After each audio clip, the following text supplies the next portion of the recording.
Hello guys, welcome back to this channel. In today's tutorial, I'll be showing you how we can remove background in Capcut.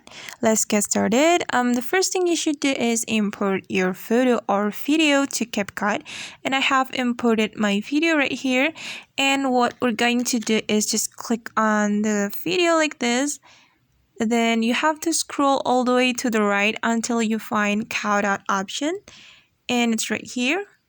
Click on Capcut option, then you have to choose remove background.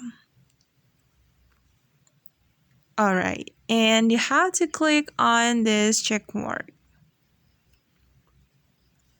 And let's check it together, guys.